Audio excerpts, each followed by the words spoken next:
mangrove cover is growing. And as you would all know, mangroves absorb the highest amount of carbon emissions.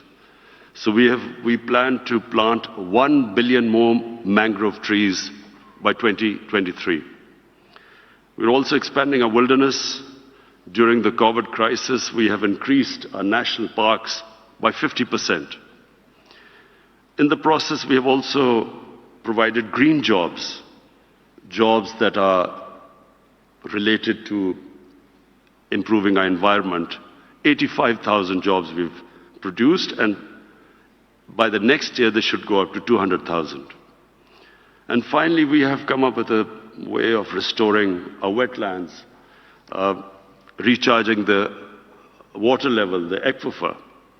And this is through diversion of flood waters, which is, again, it's a new initiative that we have taken. Excellencies, the World Bank has put Pakistan as #1, the country that has used development finance and shifted it to climate-friendly trajectory. So 44% of all our financing has been climate-friendly. We have these initiatives how to finance our vision. And for that, we have, #1, we have green bonds. We have collected $500 million for hydroelectric power. Secondly, blue bonds, which is natural valuation of our mangroves, and World Bank is already doing that. Thirdly, nature bonds. Pakistan is piloting this globally by linking debt relaxation with nature and climate performance. And fourthly, we have energy transition mechanism, turning coal to green through innovative financing and addressing the green premium of this transition.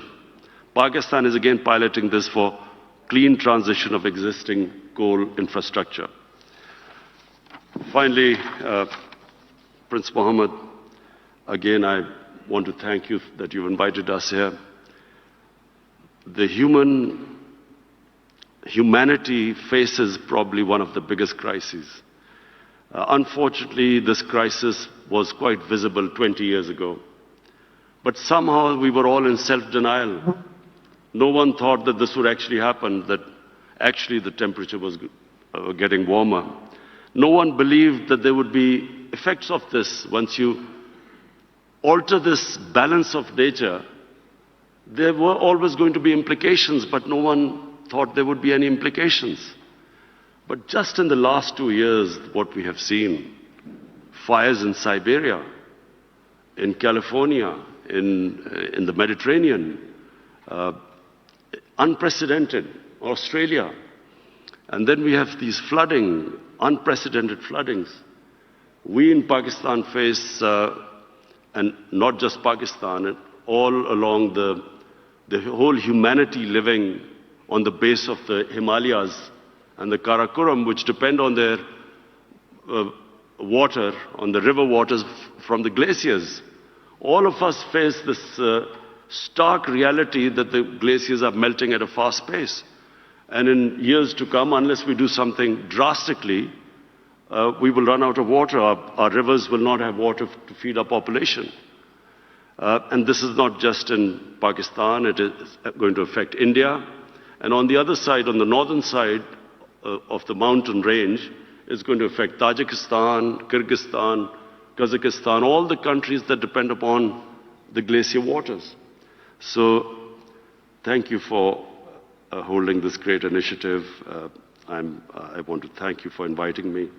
And I hope that all of us collectively take this challenge much more seriously than so far what we have done. Thank you.